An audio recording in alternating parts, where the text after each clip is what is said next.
Hello, my name is Dr. Michael Krikorian, and I will be teaching as a guest artist in the summer arts course titled The Art of Scoring for Video Games, presented online this July. Now, I grew up playing a lot of video games, and as a matter of fact, I still do. The honest truth is that I wouldn't be a musician today if I hadn't grown up playing video games.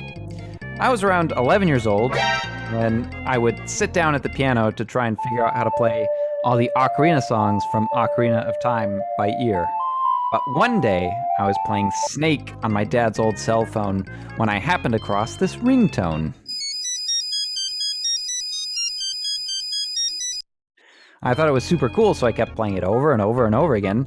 My dad, being an organist, recognized it as the fugue subject from Bach's Toccata and Fugue in D minor.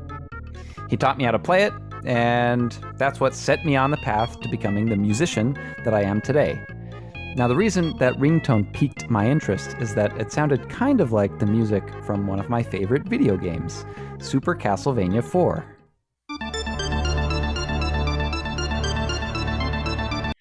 Since then, I've gone on to earn my doctorate in music.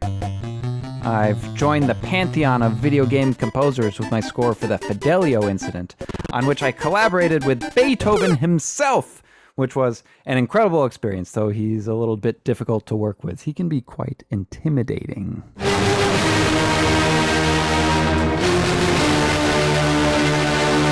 This wouldn't have been possible had I not taken a summer arts course on scoring for visual media while I was a student at Fresno State about a decade ago. And coming this summer,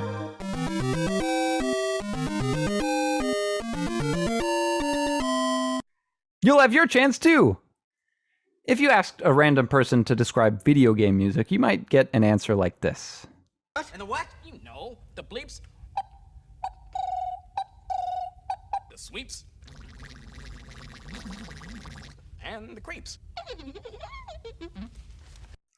You can definitely hear it in Space Invaders, the first video game with continuous background music. But even within the limitations of the hardware, the music is quite effective.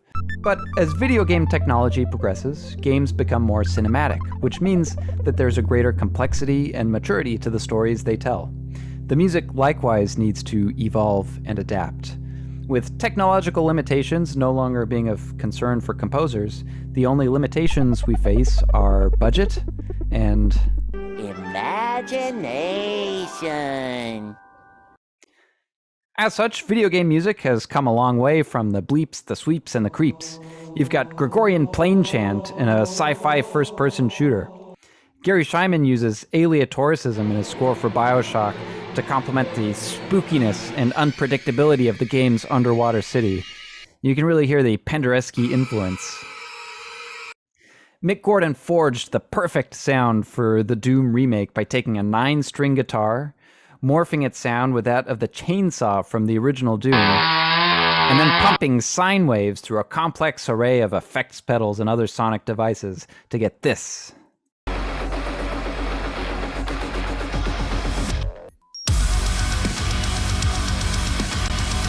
In games, it's not enough just to write really awesome music. The interactivity of games poses unique challenges for composers, in that the music needs to react dynamically to things that happen in the game or things that the players do.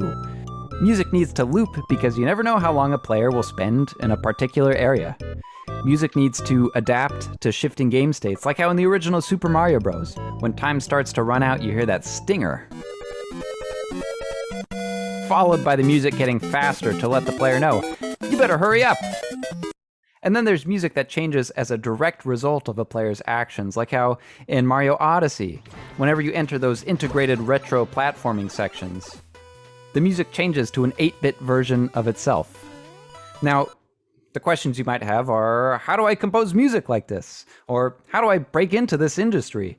Well, if you'd like the answers to these questions and more, you've got to sign up for our summer arts class this summer. We've got an incredible lineup of composers coming in. Edouard Brenneisen from Riot Games.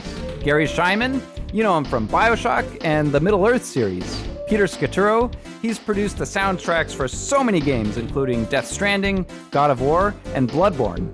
Jason Hayes, who's composed music for World of Warcraft, StarCraft, StarCraft 2, and he's even done voice work for the original StarCraft. And me.